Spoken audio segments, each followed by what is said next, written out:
Okay, this is a really brief lecture, and it's going to be a review of chemistry. And I know you guys have had plenty of chemistry in the past, but when we talk about water and water being the basis for life, we have to do a review of chemistry. So it's going to be hopefully it'll be very much an overview for you guys.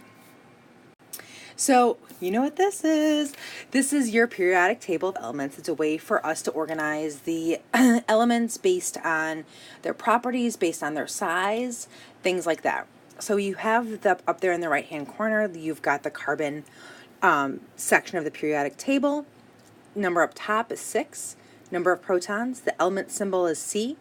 And then the mass number. It's the number of protons plus neutrons. So if I ever ask what's the number of neutrons in carbon, you would say 6, because you've got the total number minus the number of protons is going to leave you the number of neutrons.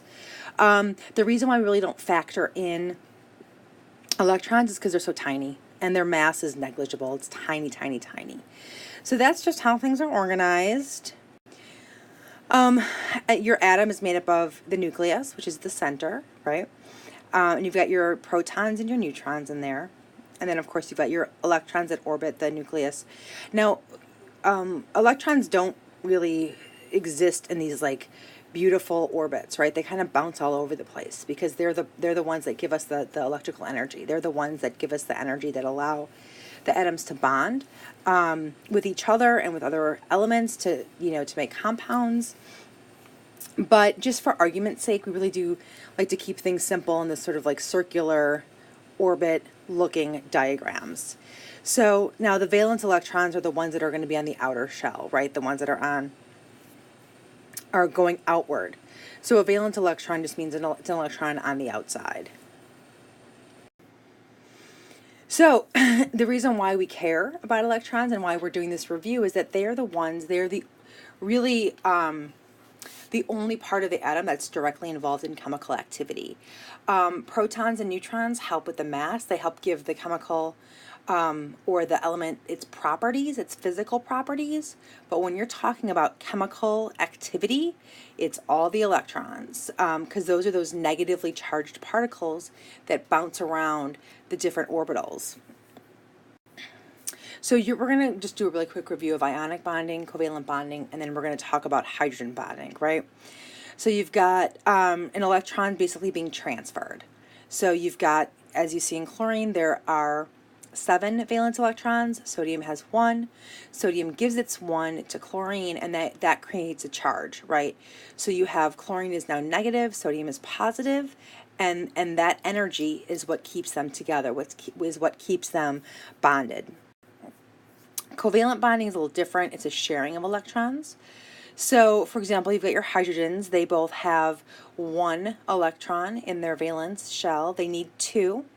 And I hope you guys remember that, like, every valence, every orbital, every shell has a different amount of electrons to keep it stable, right? And that's what we're looking for. We're looking for stability. So if you have an element that is or a compound that doesn't have a charge that equals 0, then you have that instability, right? So with the hydrogen bonding, they're going to share that atom. So they need 2, they have 1. So one of those is going to, both those atoms are going to basically bounce back in between.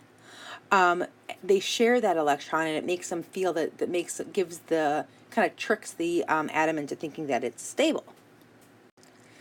Now here's what we're talking about with hydrogen bonding. This is huge when we talk about water, because this is one of those unique properties of water.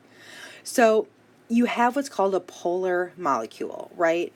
So when you have this hydrogen atom, which is bound to a highly electronegative atom, nitrogen, oxygen, fluorine. In this case, we're talking oxygen. You have this, basically, it's a gradient of a charge. So you have the charge that it's not evenly distributed, right? So it's not as though, well, the whole atom is neutral, or the whole compound of water is positive. The whole compound is negative. You kind of have like some parts of it are negative and some parts of it are positive, and that's what keeps them together. That kind of like electrostatic attraction.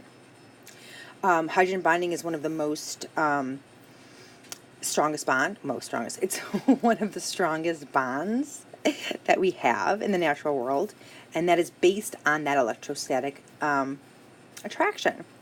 So quick review, hopefully it all makes sense, hopefully it was a review. And of course, as always, any questions, we'll go over this tomorrow.